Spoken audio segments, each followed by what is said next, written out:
चलो, हाँ, तो बात कर रहे थे कि अभी हनीमन सर का बर्थडे था। कोई 10 को बोल देता, कोई 11 को बोल देता, लेकिन चलो कोई नहीं, उससे कोई फर्क नहीं पड़ता। बहुत सारे फंक्शंस हुए, बहुत सारा कुछ हुआ, लेकिन हनीमन सर के बर्थडे को मनाने का जो असली तरीका है, एक, मैं हमेशा इसके बारे में बात करता होता हूँ, क्योंकि उनका जब भी बर्थडे होता है तो वो याद आ जाता है। डॉक्टर केंट की एक लेसर राइटिंग्स में इसके बारे में डॉक्टर केंट बताते हैं,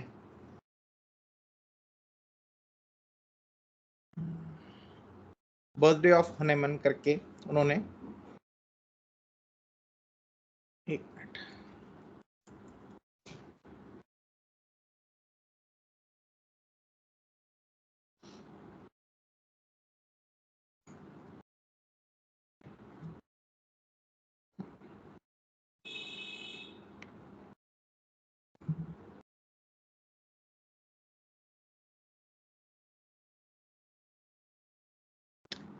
तो बर्थडे ऑफ हनीमन करके एक उनकी लेसर राइटिंग में एक टॉपिक है। थैंक यू, बस ठीक है भाई, इधर आप लोग।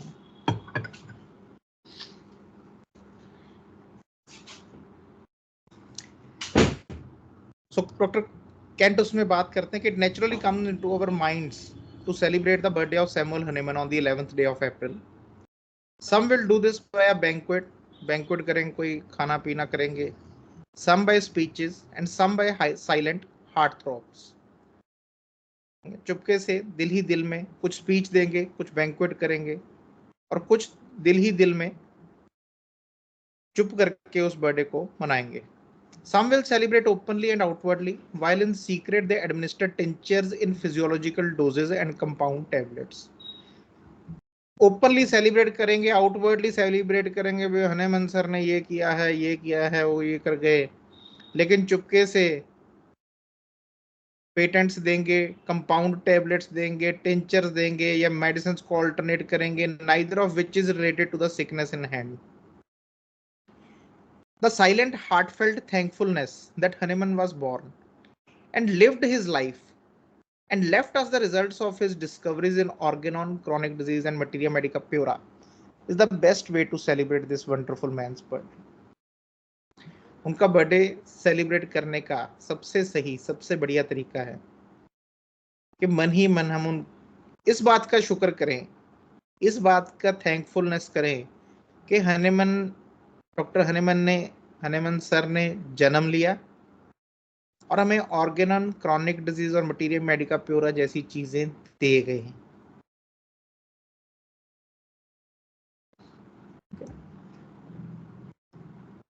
उनके बर्थ को सेलिब्रेट करने का सबसे बड़ा तरीका है, सबसे बढ़िया तरीका है कि वो जो कह के गए हैं करने के लिए वो किया जाए। ठीक है ना? वो क्या कह के गए हैं कि जो हमारा फर्स्ट मिशन है, सबसे पहला मिशन है, to cure the sick to health, वो किया जाए। उसको करने के लिए ऑर्गेनन को समझा जाए, उनके प्रिंसिपल्स को समझा जाए, उसको अप्लाई किया जाए। इससे बढ़िया तरीका कोई भी नहीं है उनके बर्थडे को सेलिब्रेट करने का। ठीक है, चलो इसी बात को मन में रख के आज हम उनका बर्थडे सेलिब्रेट करेंगे इस क्लास के थ्रू। ठीक है, सो एफोरिज्म 239 तक हमने लास्ट कर लिया था, जहाँ पे इंटरमिटेंट फीवर्स की बात कर रहे थे कि every medicine basically cause in its pure action a special peculiar fever. ठीक है, तो अगर हमें वो फीवर हम ध्यान में रखें तो ऐसी कई सारी हमें इंडिकेशन मिल सकती है, मेडिसिन में मिल सकती हैं, जिससे इंटरमिटेंट फीवर बहुत जल्दी से ठीक हो सकते हैं। But if the remedy found to be the 240 से कर रहे हैं अभी, but if the remedy found to be the homeopathic specific for a prevalent epidemic of intermittent fever do not affect a perfect cure in some one or other patient. लेकिन हमने वो जो genus epidemicus ढूंढ लिया है, homeopathic specific ढूंढ लिया है एक प्रेवलेंट एपिडेमिक के लिए, जो भी एपिडेमिक चल रहा है, जो इंटरमिटेंट फीवर का एपिडेमिक चल रहा है, हमने एक होम्योपैथिक स्पेसिफिक जीनस एपिडेमिकस ढूंढ ली है, लेकिन वो जो दवाई है वो एक आधे पेशेंट पे काम नहीं कर रही. Do not effect a perfect cure in some one or other patient. ये हो सकता है सिनेरियो. तो उस पर क्या करना है? If it be not the influence of a marshy district that prevents the cure. और हमें ये भी पता कि मार्शी डिस्ट्रिक्ट की वजह से या किसी एक्सपोजर की वजह से इसका क्योर रुक रहा है, ऐसा भी नहीं है. तो उसका कारण क्या होता है? It must always be the सोरिक मियाज्म in the background. इसका मतलब है कहीं ना कहीं पीछे सोरिक मियाज्म चल रहा है बैकग्राउंड में. ये किसी एक्यूट मियाज्म के अंडर नहीं आया उसको इंटरमिटेंट फीवर, बल्कि वो पुराना ही क्रॉनिक जो मियाज्म चल रहा था उसका, उसी के अंडर ये फीवर आया, चाहे वो वैसे ही सिम्टम दे रहा है थोड़े बहुत हमें. तो वहां से मैं पता है इसको एक्यूट जो जीनस एपिडेमिकस हमने सोची है या दे रहे हैं बाकियों को, वो इस पे काम नहीं करेगी. इसकी पूरी पुरानी हिस्ट्री लेके हमें इसको एंटीसोरिक मेडिसिन देनी पड़ेगी. क्यों?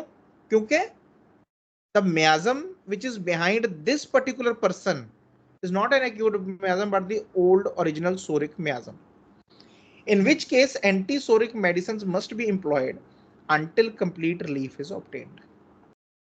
ठीक है ना? तो वहां पे हमें एंटीसोरिक मेडिसिन देनी पड़ेगी जहां पे आपकी वो मेडिसिन काम नहीं कर रही. मैं बार बार बोल रहा हूँ, this is only about the intermittent fevers. ये जो एफोरिज्म्स हैं, अगर आपको मिलता है इंटरमिटेंट फीवर, खास करके आजकल एपिडेमिक्स तब होते हैं जब कोई फ्लडिंग्स होती हैं, इनंडेशंस होती हैं, कोई फेमाइन्स आ गई, कोई ऐसी घटना घट रही है. अब जैसे मार्कशीट आगे बात भी करेंगे, इनंडेशंस मतलब फ्लड्स आ गए, ठीक है ना, आगे बात भी करेंगे इस चीज के ऊपर कि कोई ना कोई कॉमन चीज हुई है जिसने सबको अफेक्ट किया है. जब फ्लड आता है तो उस एरिया के सभी लोगों के ऊपर वो एक जैसा अफेक्ट डालता है, एक इनसिक्योरिटी डालता है, एक अनसर्टेनिटी डालता है. भूख एक इन्फ्लुएंसिंग फैक्टर बन जाती है, खाना नहीं मिल रहा, पानी घर में आया हुआ है, ठीक है ना, वो सबके ही है उस टाइम पे. तो कोई ना कोई ऐसा इन्फ्लुएंसिंग, जैसे हमने उस दिन वॉर की बात की, ठीक है ना, सीरियन वॉर की बात की, तो ऐसा कोई ना कोई एक पर्टिकुलर इन्फ्लुएंसिंग फैक्टर है उस टाइम पे जो सबको एक जैसा अफेक्ट कर रहा है. पीछे कोई स्टूडेंट थे, उनसे बात हो रही है थी, आए हुए थे क्लिनिक पे ना, तो शी वाज आस्किंग के क्या ऐसा हो सकता है कि कॉजेशन एक ही हो लेकिन फिनोमिनन अलग अलग हो जाए. ठीक है ना? अब अंडरस्टैंड द कॉजेशन. कोई चीज आपके ऊपर क्या इफेक्ट डाल रही है, ठीक है ना, एक चीज है, एक आपके ऊपर उसका इफेक्ट है, एक इंसिडेंट है, एक आपके ऊपर उसका इफेक्ट है. ठीक है? तो इंसिडेंस हो सकता है 10 लोगों के लिए सेम हो, लेकिन उसका ये जरूरी नहीं. फॉर एग्जाम्पल किसी के घर में किसी की डेथ हो गई, घर में 5 7 8 मेंबर बाकी भी हैं, तो हम ये तो नहीं बोल सकते भी उनके ऊपर इफेक्ट नहीं हुआ, सबके ऊपर इफेक्ट हुआ. लेकिन उस डेथ ने क्या क्या कैसी फीलिंग इवोक की, प्रोवोक की, ठीक है ना, कैसे कैसे उनके अंदर चेंजेस आई उस चीज के बाद. That is the causation. Death of something is not causation.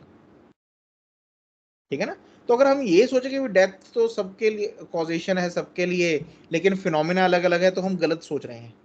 ये गलत है. है ना? मुश्किल को कोई किस तरह से ले रहा है, दैट बिकम्स द कॉजेशन. कोई इंसिडेंस हुआ, उसको कैसे ले रहा है, दैट बिकम द कॉजेशन.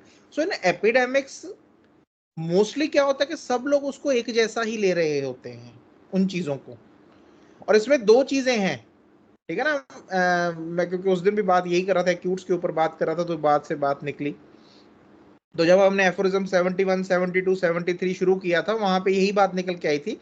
उसमें दो चीजें हैं. एपिडेमिक्स जो हैं वो फैलते हैं क्लोज निट कम्युनिटीज में, ठीक है ना।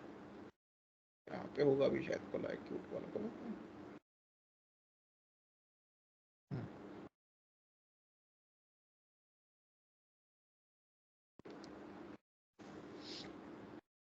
ठीक है ना, 73 एफोरिज्म में हम इसी के बारे में पढ़ते हैं। ठीक है, तो एपिडेमिक के लिए क्या है, identical origin and identical morbid phenomena, attacks thickly congregated masses of human beings. ठीक है ना, जहां पे लोग बहुत नजदीक रह रहे हैं एक दूसरे के, हम भी नजदीक ही रहते हैं, ये मोहल्लों में रहते हैं, ये ऐसे रहते हैं। ठीक है ना, आजकल तो हमें यही नहीं पता कि साथ वाले के घर में क्या चलता है, गली में क्या चल रहा है, मोहल्ले में, एवरीवन इज इंडिविजुअल। हाँ, घर का पता होता है घर में क्या चल रहा है, ठीक है ना, अदरवाइज हमें उसके बाहर का ज्यादा पता नहीं होता भी क्या चल रहा है। लेकिन अर्लियर जिस जिस समय की ये बात है जब एपिडेमिक्स बहुत ज्यादा फैलते थे, ठीक है ना, थिकली कॉन्ग्रीगेटेड मास था, सबको, पूरे गांव को पता होता था भी घर में किसी के घर में क्या चल रहा है, ठीक है ना, we were in a that state. तो जब ऐसा कुछ होता है, आजकल भी जब भी होता है ऐसा कुछ, होना कम हो गया, बंद नहीं हुआ, ठीक है ना, तो आजकल भी जब ऐसा कुछ होता है तो यू विल ऑलवेज फाइंड कि कोई कॉमन, कोई बहुत बड़ी चीज हुई है जिसने सबको अफेक्ट किया है, जिसने सबको अफेक्ट किया। फीलिंग जो भी उसने प्रोवोक किया सबके अंदर वो एक जैसा था, ठीक है ना, इसलिए कॉजेशन सेम हो जाती है। वो एक्यूट मियाज्म का नाम दे दिया गया उसको, ठीक है ना, क्योंकि एक्यूटली एक ही तरह की कॉजेशन, एक ही तरह का मियाज्म जिसने सबको अफेक्ट किया, और उसने एक ही तरह के जो सिम्टम्स हैं, जो फिनोमेना है डिजीज का, वो स्टार्ट कर दिया, तो उसको हम नाम देते हैं एपिडेमिक। सो अभी भी जहाँ पे कभी इनंडेशन जैसे फ्लड्स आ गए बिहार वगैरह में आ जाते हैं, उन स्टेट्स में ज्यादा आ जाते हैं फ्लड्स, वहां पे आपको ये चीजें अभी भी देखने को मिल सकती हैं। लेकिन अर्बनाइजेशन जितनी होती जा रही है वहां पे आपको ये चीज कम देखने को मिलेगी, एपिडेमिक्स। ठीक है, सो अगेन मैं बता रहा था कि we are talking about intermittent fevers, पहली चीज, and then we are talking about the epidemic. ये दो चीजें होनी चाहिए इसको अप्लाई करने के लिए, ठीक है ना। एपिडेमिक हमने देखना है एज अ फिजिशियन है कि नहीं, वो WHO क्या बताएगा या कोई और क्या बताएगा उसको नहीं देखना हमने। उन्होंने तो कोविड को भी कह दिया था कि भाई एपिडेमिक, एपिडेमिक नहीं था, वो स्पोरेडिक डिजीज थी, ठीक है ना, सबके सिम्टम अलग अलग थे, सबका फिनोमेना अलग था, कॉजेशन अलग थी, ठीक है ना, किसी को कहीं पे सिम्टम आ रहे, किसी को कहीं पे आ रहे, so it was not an epidemic, ठीक है। तो इस चीज का हमने ध्यान रखना है कि सबको ये नहीं, और उसमें फिर ये आगे कुछ छोटे छोटे पॉइंट्स हैं जो डॉक्टर हनीमन दे रहे हैं कि हो सकता है भी एपिडेमिक में एक आधा ऐसा मरीज हो जो आपकी जीनस एपिडेमिकस के साथ ठीक नहीं हो पा रहा, सिम्टम तो वो दिखा रहा है लेकिन ठीक नहीं हो पा रहा, तो इसका मतलब है कहीं ना कहीं उसका जो सोरिक मियाज्म है वो बैकग्राउंड में चल रहा है, and he can only be cured with an anti सोरिक medicine, जो उसके पुराना जो फिनोमेना है उसको समझ के हम देंगे तो ही ये पेशेंट ठीक होगा। Epidemics of intermittent fever in situations where none are endemic are of the nature of chronic disease, ठीक है ना, जहां पे वो ऐसे एपिडेमिक फीवर या इंटरमिटेंट फीवर जहां पे हो रहे हैं तो उनके जो नेचर है, जहां पे वो एंडेमिक नहीं है, मतलब यहाँ पे चल जी होता ही रहता है, ये तो यहाँ की कॉमन चीज है, लेकिन वो पहले होता था ना जब अंग्रेज थे तो तभी ये नोशन बहुत था, और होता भी था कि malaria is endemic in India, जिसको भी आता था मलेरिया होना ही होना, जिसको आना मलेरिया हो गई होगा, लेकिन अब यहाँ मलेरिया चलता ही रहता है जी। लेकिन आज की चलो वो स्टेट नहीं है, क्योंकि जितनी अर्बनाइजेशन होती गई हम इन चीज़ों से दूर होते गए। So it is composed, chronic disease composed of single acute paroxysm, एक सिंगल एक्यूट जो पेरोक्सिज्म है वो आ रहा है एपिडेमिक फीवर में। Each single epidemy is of peculiar uniform character common to all the individuals attacked. कोई भी एक एपिडेमी हो रही है, अभी ये अगर एक तरह का फीवर आया, उसके कुछ सिम्टम्स थे, ठीक है ना, उसमें एक यूनिफॉर्म करेक्टर होगा जिसको भी होगा, ठीक है। तो इस बात को समझना बड़ा जरूरी है कि एपिडेमी में, एपिडेमिक्स में एक यूनिफॉर्म करेक्टर, पिकुलियर करेक्टर होता है हर एपिडेमी का, which is common to all the individuals attacked. जितने भी इंडिविजुअल उससे सफर कर रहे हैं उन सब में वो पिकुलियर यूनिफॉर्म कैरेक्टर देखने को मिलेगा। And when this character is found in the totality of the symptoms common to all, और जब ये कैरेक्टर हमें पूरे सिम्टम्स की टोटलिटी में देखने को मिलता है, it guides us to the discovery of the homeopathic specific remedy suitable for all the cases. अब इस एफोरिज्म को उठा के कंसेप्ट चल पड़ा होम्योपैथिक स्पेसिफिक रेमेडीज का। कैसे बेवकूफ बनाते हैं या गुमराह करते हैं यंग स्टूडेंट्स को, ठीक है ना। मेरे पास कोई था, पता नहीं कौन सी कंपनी का नाम ले रहा था, बोला जो कंपनी आजकल ऑफर करती है कि कोई बच्चे जब निकलते हैं उसमें से कि भी आप हमारे प्रोडक्ट्स बेचो तो आपकी क्लिनिक की जो अंटर रेनोवेशन है वो भी हम कराएंगे, हम पैसे भी देंगे आपको, ये वो है। लेकिन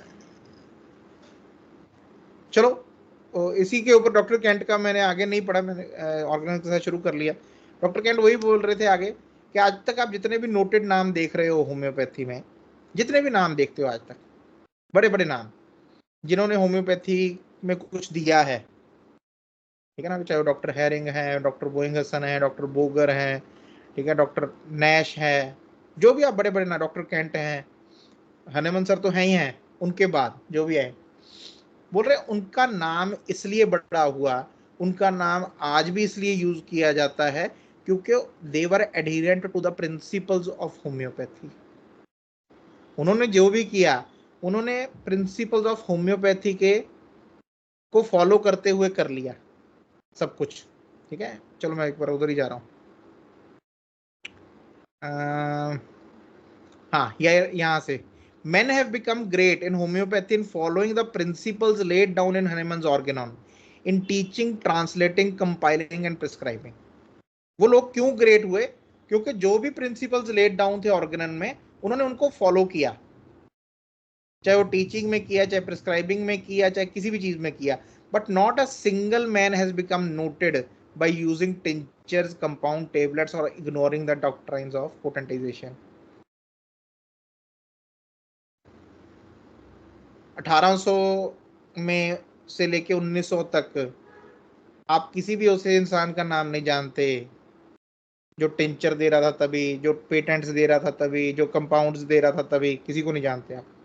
पैसे उसने भी कमा लिए होंगे, ये नहीं बात, पैसे आज भी कमा रहे हैं, इनको याद कोई नहीं रखेगा आगे, because they have not given anything neither either to humanity और टू होम्योपैथी, क्योंकि होम्योपैथी तो एक सर्विस है, being physician is a service. और उनके कुछ वर्ड उठा के आप उनको, जो तो ये ऑर्गेनल में लिखा है, अभी होम्योपैथिक स्पेसिफिक रेमेडी दे सकते हैं हम होम्योपैथी में, ये बात आर्ग्यू करते हैं स्टेज से ये लोग। उन्होंने स्पेसिफिक रेमेडी के आसपास जो बातें कही हैं, वो जो 10-12 एफोरिज्म उसके आगे और पीछे हैं, उनकी नहीं बात करते। भाई इतना ऊपर वाला भी काट देते हैं, नीचे वाला भी काट देते हैं, वैसा ये लाइन लिख देते हैं, it guides us to discovery of the homeopathic specific remedy suitable for all the cases. ये दिखा देते हैं बच्चों को, ये देखो ये एफोरिज्म 241 में लिखा हुआ कि सभी केसेस को, जो थायराइड के केस हैं उसके लिए एक स्पेसिफिक रेमेडी हम बना सकते हैं, हार्ट के केस हैं उनके लिए स्पेसिफिक रेमेडी बना सकते हैं, ये माइग्रेन की स्पेसिफिक रेमेडी बना सकते हैं।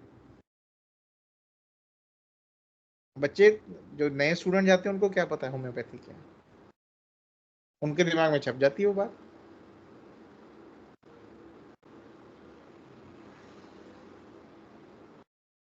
ठीक है ना, बात किस बात की है वो इंपॉर्टेंट है, इसीलिए कॉन्टेक्स्ट तो पता होना चाहिए ना पीछे क्या चल रहा है। सो इट गाइड्स, तो यहाँ पे वो एपिडेमी, उन्होंने एपिडेमिक्स भी नहीं लिखा, वर्ड बड़े बहुत सोच के, एक सिंगल एपिडेमी, उस सिंगल एपिडेमी की अगर फॉर एग्जांपल किसी एपिडेमी में सल्फर निकल के आती है, सल्फर एपिडेमी की, तो वैसा ही अगर उसी बीमारी का कोई और एपिडेमी आती है नेक्स्ट, तो sulphur is not the remedy for that epidemy. यहाँ पे एपिडेमिक्स की नहीं लिख दी उन्होंने, एपिडेमिक्स ऑफ इंटरमिटेंट फीवर। इसलिए मैं बोलता हूँ कि एक एक वर्ड उन्होंने ऐसे मोती की तरह पिरो के रखा है कि भाई मैंने तो लिख दिया, आप समझ लो बस इसको, मेरे एक्सपीरियंस को। तो हर सिंगल एपिडेमिक एक होम्योपैथिक स्पेसिफिक रेमेडी बन सकती है, जिसको हम जीनस एपिडेमिकस कहते हैं। But that genus epidemicus will not hold in other epidemics, ये भी बात है। Remedy suitable for all the cases, which is almost universally serviceable in those patients who enjoyed tolerable health before the occurrence of the epidemic, that is to say who were not chronic sufferers from developed SORA। अब यहाँ पे भी एक condition है कि ये जो homeopathic specific है ये उन लोगों को ठीक कर देगी जो इस एपिडेमिक से पहले हेल्दी थे। They were enjoying tolerable health before the occurrence of the epidemic, that is to say who were not chronic sufferers। उनके पहले से कोई डेवलप्ड सोरा की प्रॉब्लम्स नहीं चल रही थी। They were in a healthy state, कुछ नहीं था उनको, बिल्कुल बढ़िया चले फिर रहे, भाग रहे थे अपना। ये आया एक्यूट मियाज्म और उसके बाद ये बीमार हो गए। तो ये मेडिसिन भी वहां पे काम करेगी। अगर पुराने सोरा के साथ एक्यूट मियाज्म जुड़ गया आके, तो फिर वहां से तो आपको एंटीसोरिक कॉन्स्टिट्यूशनल मेडिसिन ही पेशेंट को निकाल सकती है बाहर।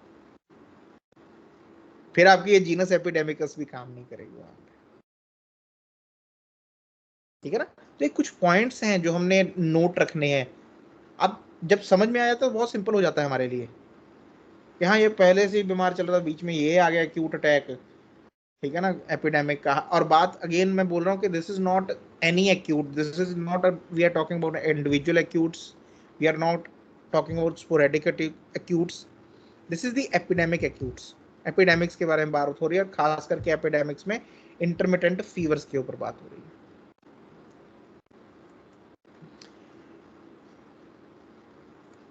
चलो ये हो गया। Aphorism 242। If, however, in such an epidemic intermittent fever, the first paroxysms have been left uncured. If, however, नई कंडीशन, उसमें एक और कंडीशन जुड़ जाती है कि इन एपिडेमिक इंटरमिटेंट फीवर्स में अगर जो पहला पैरोक्सिज्म था उसको अनक्योर्ड छोड़ दिया गया, या फिर if the patients have been weakened by improper allopathic treatment, या फिर वहां पे कोई कुनीन दे दी, कोई कुनीन सल्फेट दे दी, ऐसा कुछ दे दिया, then the inherent sora that exists alas in so many persons although in a latent state becomes developed। सिर्फ इतनी सी करने से वो जो सोरा है वो अपने आप ही आके उसमें, क्योंकि it is existing in many people, एक जो इनहेरेंट सोरा है वो ऑल्दो लेटेंट स्टेज में था लेकिन वो अपनी एक डेवलपमेंट लेना शुरू हो जाता है, takes on the type of intermittent fever and to all appearance continues to play the part of the epidemic intermittent fever.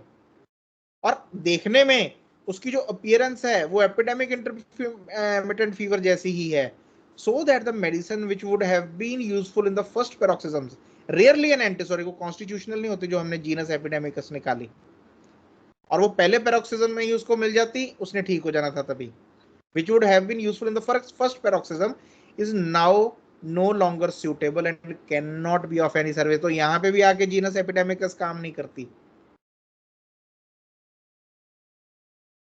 We have now to do with a soric intermittent fever। अभी हमें इसको as a psoric intermittent fever treat करना पड़ेगा। ये अभी वो epidemic वाला नहीं रहा, ये वो एक्यूट मियाज्म वाला नहीं रहा। And this will generally be subdued by minute and rarely repeated doses of sulfur or hypal sulfuris in a high potency। और यूजुअली ऐसा जो इंटरमिटेंट फीवर होता है वो सबड्यू हो जाता है, रेयरली रिपीटेड, ज्यादा रिपीट नहीं करनी पड़ती सल्फर या हिपर सल्फ्यूरिस की हाई पोटेंसी में डोजेस के बाद।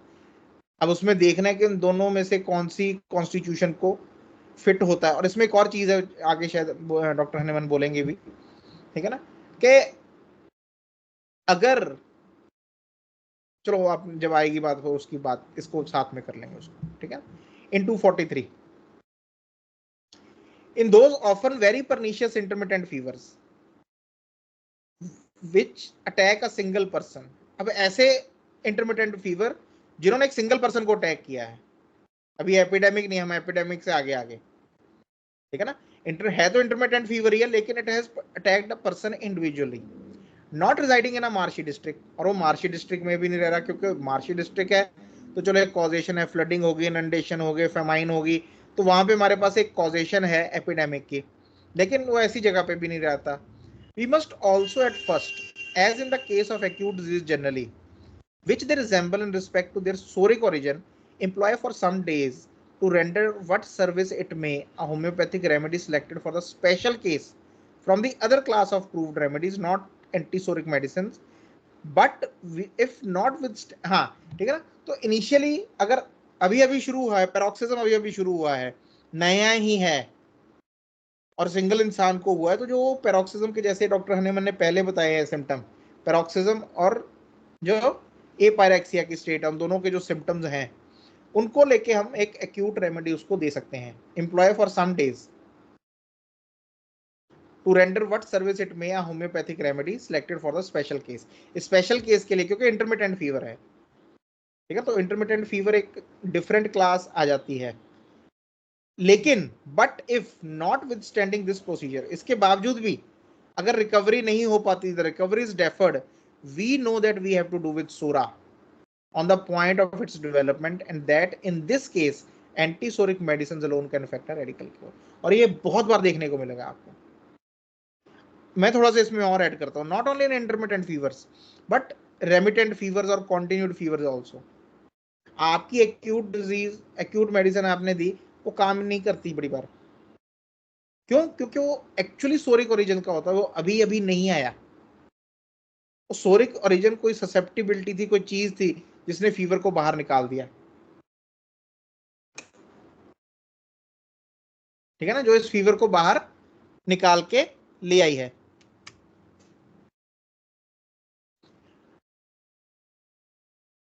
तो वहां पे आपको फिर से एंटीसोरिक मेडियम के उसकी कॉन्स्टिट्यूशनल मेडिसिन ढूंढनी पड़ेगी. सो इसीलिए डॉक्टर हनीमन ने वर्ड यहाँ पे क्या यूज किया,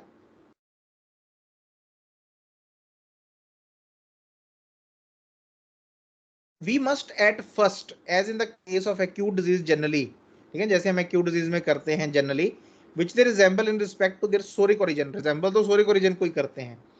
एम्प्लॉय फॉर सम डेज, कुछ दिनों के लिए हम दे के देख सकते हैं कि अगर हमारी ये मेडिसिन काम कर दे, जो अभी हमने एक्यूटली निकली ढूंढी है. लेकिन अगर रिकवरी नहीं हो रही, तो फिर हमें वही सोचना पड़ता है कि अगर ये मेडिसिन मेरी, और आपने सही, आपके हिसाब से आपने बिल्कुल सही रेमेडी निकाली है उसकी, ठीक है ना. तो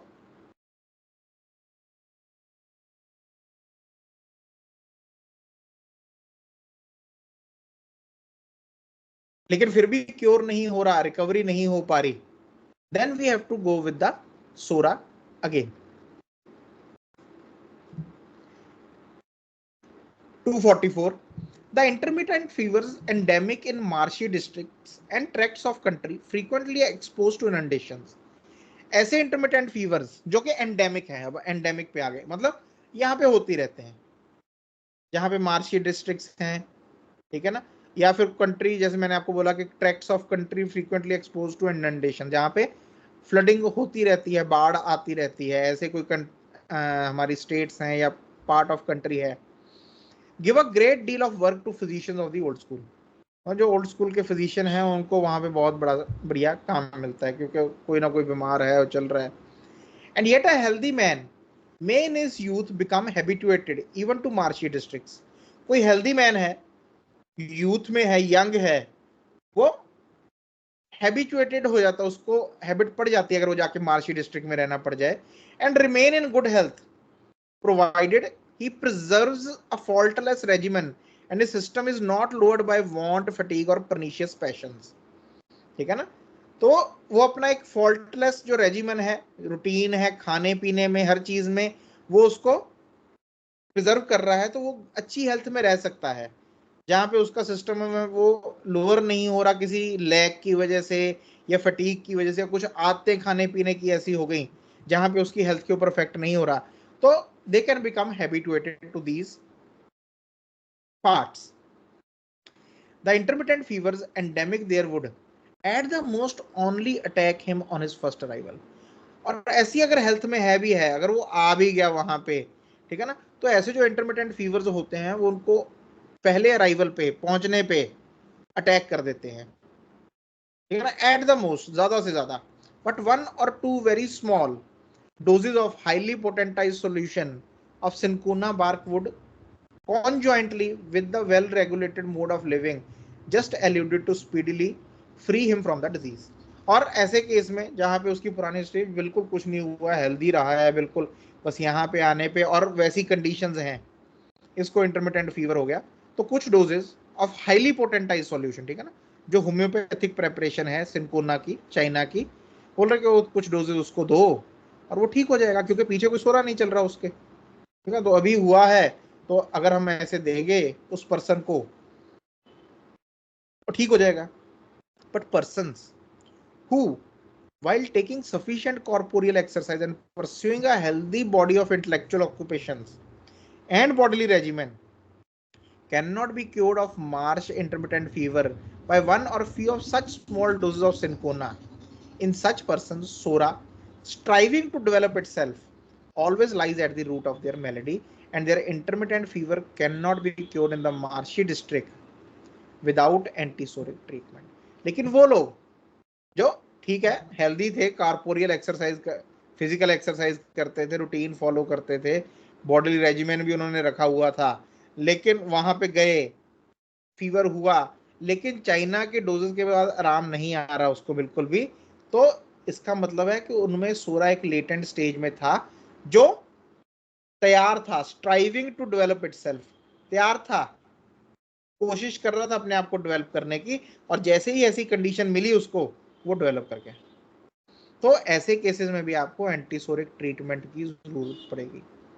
it sometimes happens that they when these patients exchange without delay the marshy district for one that is dry and mountainous, recovery apparently ensues, the fever leaves them if they be not yet deeply sunk in disease, that is to say if the sura was not completely developed in them.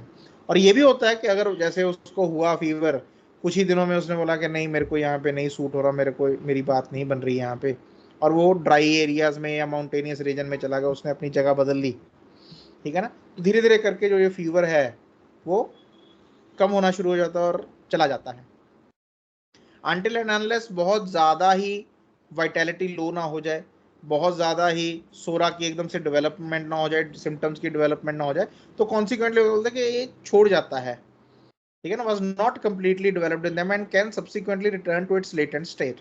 लेकिन वो जाएगा वापस latent stage में, ये नहीं भी सोरा खत्म हो गया, but they will never regain perfect health without antipsoric treatment. लेकिन वो जो परफेक्ट हेल्थ है वो इनमें कभी भी नहीं आ सकती until and unless antipsoric treatment इनको नहीं दिया गया. So footnote to aphorism 244, large of repeated doses of cinchona bark as also concentrated cinchonic remedies such as the sulfate of quinine have certainly the power of freeing such patients from the periodical fits of the marsh ache. और अगर large doses दी जाएं, बार बार repeat की गई हैं, and potentise नहीं, cinchona bark की concentrated doses large quantity में, या सल्फेट ऑफ क्यूनिन की डोजेस दी जाए लार्ज, वो भी बोलते हैं कि पेशेंट्स को ना फ्री कर देती है, छुड़वा लेती है, उनमें भी है पावर कि पीरियोडिकल फिट्स ऑफ जो मार्श एग है, मार्शी एरियाज में जो फीवर होते हैं या एग होता है, उससे छुटकारा दिला देती है. But those thus deceived into the belief that they are cured remain diseased in another way without antisoric. ठीक है ना, तो वो तो सिम्टम चले जाते हैं, लेकिन वो जो सोरा की डेवलपमेंट है वो नहीं रुक पाती, दे रिमेन डिजीज्ड, ठीक है ना, they are cured remain diseased in another way, they remain diseased in another way, वो बीमार रहते हैं लेकिन अलग तरीके से. इसका मतलब कि अलग सिम्टम्स की डेवलपमेंट वहां पे हमें शुरू होती हुई देखने को मिलती है. तो यहां तक जो है हमारा इंटरमिटेंट फीवर्स के ऊपर है. तो ये चीज़ का ध्यान रखना है आपने कि this is about the intermittent fevers, their cure, वहाँ पे हम कौन कौन सी चीज़ों का ध्यान रखते हैं.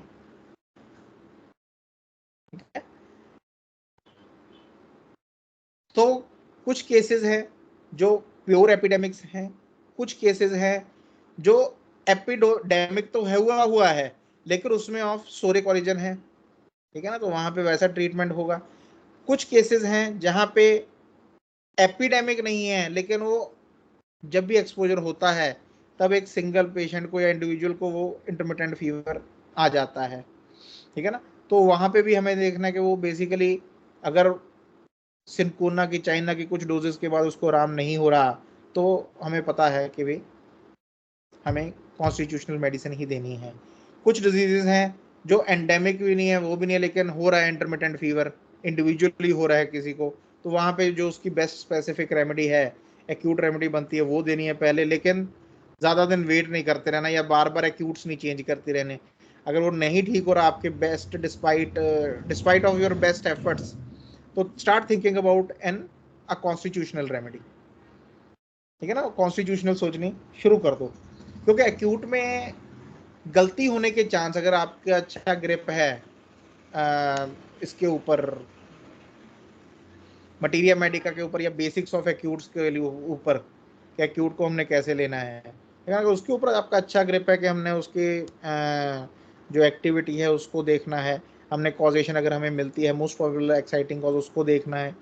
और एक्यूट इज लाइक कि वहाँ पे हमें करेक्टरिस्टिक बड़े आराम से देखने को मिल जाता है, कोई ना कोई मिला होता है वहाँ पे। आपने वो करेक्टरिस्टिक लिया, आपने बाकी सब चीज़ें ली, थर्स्ट ली, थर्मल लिया, मेडिसिन दी, ठीक है ना, तो वहाँ पे हमारे गलत होने के चांसेस बहुत कम होते हैं।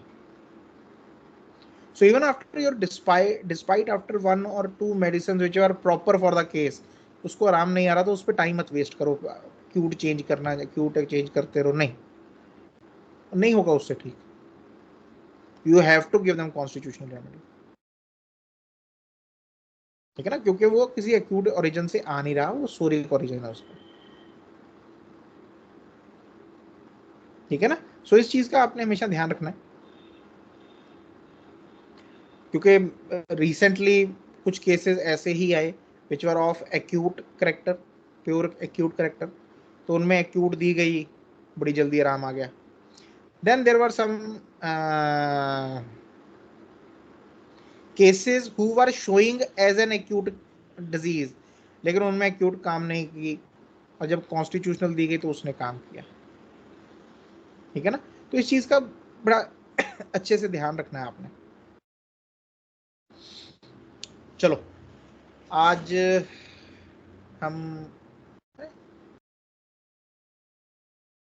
यहीं तक करेंगे, एफोरिज्म 244 तक, क्योंकि अभी नेक्स्ट 245 से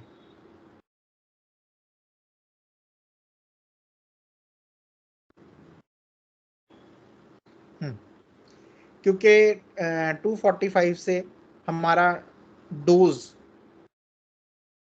ठीक है ना, कैसे देनी है हमने, the mode of employing the remedies, ये स्टार्ट हो जाएगा।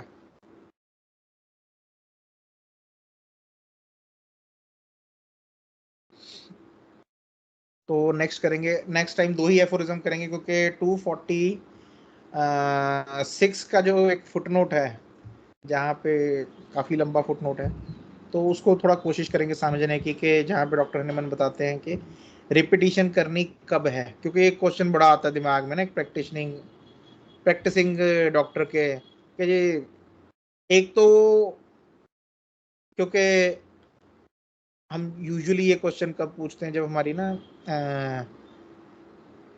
ग्रिप ऑन दी ऑर्गेनन थोड़ी अच्छी नहीं है, तो ये क्वेश्चन आते रहते हैं, क्योंकि आंसर सब दे दिए हैं डॉक्टर हनीमन ने, मैंने आपको पहले भी कहा है कि वो सब कर चुके हैं, करके एक्सपीरियंस आगे 240 इसमें 6 में इसी के बारे में बात है, कि मैं, डॉक्टर हनीमन खुद बोल रहे हैं कि मैं ये सब कर चुका हूँ।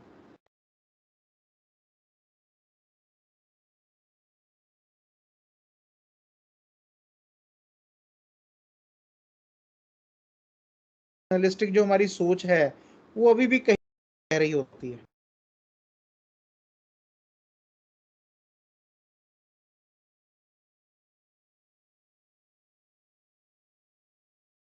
के बारे में। नहीं, ब्राजील में किसी ने, डॉक्टर ने पूछा क्वेश्चन जी, वो किसी डॉक्टर ने कहा है कि भाई ऐसे दोगे, 200 आज देनी है, 1 m कल देनी है, 10 m परसों देनी है, और फिर पेशेंट को जाना, भाई 3 डोजेस देनी होती है, 200 सुबह, 1 m दोपहर को, 10 m शाम को। चलो उसके बारे में करेंगे बात, ठीक है ना, या फिर वो एक्यूट में कितने घंटे के बाद देनी होती है मेडिसिन, ये ऐसे नहीं होता, ठीक है ना। हमें देखना पड़ता है कि कितनी देर हमारी मेडिसिन का जो एक्शन है वो कब एग्जॉस्ट हुआ, हमारी मेडिसिन ने जो इफेक्ट किया था, ठीक है? क्योंकि नेक्स्ट एफोरिज्म इसी के ऊपर है कि जितनी देर आराम आ रहा है उतनी देर आने दो, बीच में डिस्टर्ब मत करो सेक्शन को। Aphorism 245 is all about that. तो जो वो है उसको ध्यान से समझना है नेक्स्ट टाइम, ताकि आपको जो प्रैक्टिसिंग डॉक्टर्स हैं उनको इस बात का पता चले कि रिपीटिशन से ये नहीं भी इलाज तेज हो जाएगा, है ना। बड़ी बार तो पेशेंट के प्रेशर में आके रिपीट कर जाते हैं। पेशेंट बोलता है डॉक्टर साहब आराम आया नहीं, अभी चेक अच्छी तरह नहीं आया, 10% ही आया, तो आपके रिपीट करने से वो 10-50 नहीं बनेगा। मेरे एक पेशेंट हैं, उनको क्रॉनिक कॉन्स्टिपेशन की बाकी भी प्रॉब्लम्स हैं, डायबिटीज है, ब्लड प्रेशर है, बट ही और भी है, लंग्स की प्रॉब्लम्स हैं कुछ, ठीक है, but he always complains about the chronic constipation which he is having from childhood. देखो, पेशेंट में हो सकता है 10-12 सिम्टम, लेकिन उनमें से एक दो उसको ज्यादा तंग कर रहे हैं। लेकिन हमने ये भी देखना है, बाकी चीजें भी देखनी है कि अभी अगर वो बहुत पुराने सिम्टम, 25-30 साल पुराना है, अब कोई 50-55 साल का आदमी है, वो बोल रहा है जी मेरे को तो बचपन से कॉन्स्टिपेशन है, ये ठीक कर दो। बाकी उसको अभी अभी सर दर्द शुरू हुआ है, अभी अभी कोई शैटिका शुरू हुई है, अभी अभी कुछ हुआ है, आपने मेडिसिन दी, उन चीजों को आराम आना, लेकिन वो तो आके हर बार यही कंप्लेन करेगा ना कि डॉक्टर साहब मेरे को कॉन्स्टिपेशन की प्रॉब्लम है, वो नहीं ठीक हो रही, वो नहीं ठीक हो रही, वो नहीं ठीक हो रही। तो आप या तो फिर रिपीट करते रहोगे या सोचोगे यार दवाई बदलूं। तो पेशेंट के प्रेशर में नहीं आ जाना, आपने 2 मिनट पीछे जाना है, रिलैक्स होना है, ठीक है ना, और फिर सोचना है कि जो मैंने सीखा हुआ है ऑर्गेनन में, फिलॉसफी में, कि आराम कैसे आना चाहिए, क्या उस तरीके से आ रहा है। हाँ आ रहा है, आपको भी आ रहा है, जो सिम्टम बाद में है वो पहले जाने चाहिए, ये तो 30 साल पुराना है, धीरे धीरे करके जाएगा, ठीक है ना।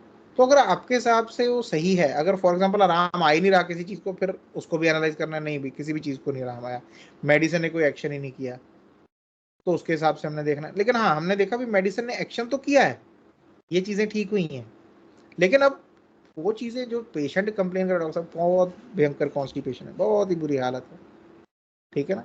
आपको भी पता है भी वो हालत तो उसकी एक कितने सालों से, तो उसके प्रेशर में आके 2 मिनट पीछे जाओ, रिलैक्स करो, सोचो, प्लेसिबो दो और भेज दो। अगर आपको लगता है कि मेडिसिन का अभी काम चल रहा है, प्लेसिबो दो, भेज दोगे, हो जाएगा ठीक है। तो मैं आपको एग्जांपल दे रहा था, मेरे पास पेशेंट है, उनको बचपन से कॉन्स्टिपेशन है, he is around you can say 58-59 years old. उनका हर 15 दिन के बाद फ़ोन आता है, 20 दिन के बाद। बाकी चीज़ों को तो आराम है, इचिंग भी ठीक है, आर्टिकेरियल रैशेज होते थे उनको, डायबिटीज़ थी वो भी कंट्रोल में है, ठीक है, कंट्रोल में ठीक है, 130-140 रहती है, पहले 200 रहती थी, प्लस बीपी की मेडिसिन छूट गई उनकी, लेकिन पेट नहीं साफ हो रहा, पेट नहीं साफ हो रहा, पेट नहीं साफ हो रहा। और उससे भी बड़ी बात, वो मेरे रिश्तेदार हैं, पेशेंट ऊपर से रिश्तेदार, ठीक है, फिर तो सब तरफ से हो जाता है।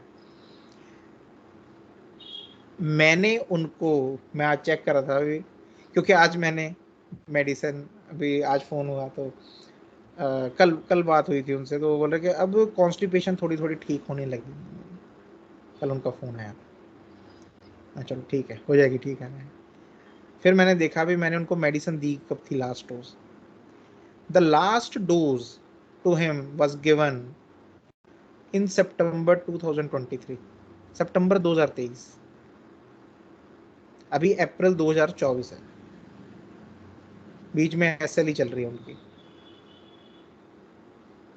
कोई डोज रिपीट नहीं की।